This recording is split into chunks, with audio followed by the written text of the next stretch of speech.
हर हर महादेव दोस्तों, स्वागत है आपका हमारे YouTube चैनल पर। आज की वीडियो में हम सुनेंगे शिव महापुराण श्री कोटि रुद्र संहिता का 34वां अध्याय, श्री विष्णु को सुदर्शन चक्र की प्राप्ति। व्यास जी बोले, सूत जी के वचन सुनकर सभी ऋषिगणों ने उनकी बहुत प्रशंसा की। तत्पश्चात वे बोले, सूत जी आप सब कुछ जानते हैं, इसलिए हम अपनी जिज्ञासा की शांति के लिए आपसे प्रश्न पूछते हैं। अब आप हमें हरीश्वर नामक शिवलिंग का महात्म्य बताइए। हमने सुना है कि इसी शिवलिंग के पूजन के फलस्वरूप भगवान श्री हरि विष्णु को सुदर्शन चक्र की प्राप्ति हुई थी। ऋषिगणों द्वारा किए गए प्रश्न को सुनकर सूत जी बोले, हे मुनिगणों, एक समय की बात है, पृथ्वी लोक पर दैत्यों का अत्याचार बढ़ने लगा। वे अत्यंत वीर और बलशाली हो गए तथा उन्होंने मनुष्य को प्रताड़ित करना आरंभ कर दिया। यही नहीं, वे देवताओं को भी घोर शत्रु हो गए और उन्हें भी दंडित करने लगे। संसार से धर्म का लोप होने लगा, क्योंकि दैत्य अधर्मी थे और अन्य मनुष्यों को भी पूजन नहीं करने देते थे। इस प्रकार दुष्ट दैत्यों से दुखी होकर देवता भगवान श्री हरि विष्णु की शरण में गए। उन्होंने विष्णु जी को अपने सारे दुख बताए तथा उनसे दुखों को दूर करने की प्रार्थना की।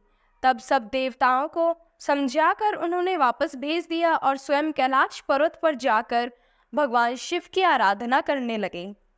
भगवान विष्णु ने कैलाश पर्वत पर जाकर सर्वेश्वर शिव का पार्थिव लिंग स्थापित किया और विधि विधान से परमेश्वर शिव की आराधना आरंभ कर दी।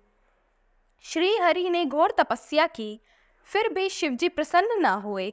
तब उन्होंने देवादिदेव महादेव जी को संतुष्ट करने के लिए शिव जी के सहस्त्र नामों का पाठ आरंभ कर दिया।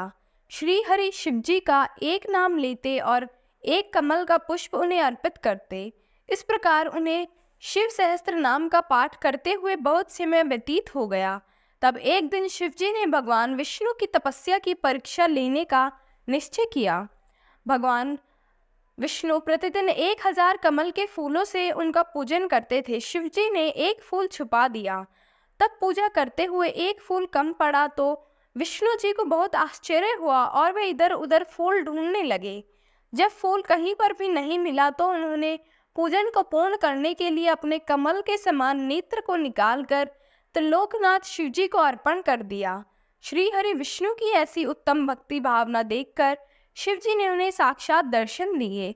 शिव जी को इस प्रकार अपने सामने पाकर विष्णु जी उनकी स्तुति करने लगे। तब शिव जी बोले, हे विष्णु, तुम्हारी उत्तम भक्ति से मैं बहुत प्रसन्न हूँ। मांगो, क्या वर मांगना चाहते हो? शिव जी के वचनों को सुनकर विष्णु जी बोले, हे देवादिदेव भगवान शिव, आप तो अंतर्यामी हैं, सब कुछ जानते हैं। आप अपने भक्तों को अभिष्ट फल प्रदान करने वाले हैं। प्रभु, इस समय दैत्य ने पूरे संसार में घोर उपद्रव किया हुआ है। सारे मनुष्य एवं देवता भय से पीड़ित हैं। भगवान, मेरे अस्त्र शस्त्रों से दैत्य पर काबू नहीं पाया जा सकता, इसीलिए मैं आपकी शरण में आया हूँ। शिवजी ने जब विष्णु जी के ऐसे वचन सुने तब सुदर्शन चक्र प्रदान किया, जिससे विष्णु जी ने सभी राक्षसों का नाश कर दिया। इस प्रकार सब सुखी हो गए। ओम नमः शिवाय।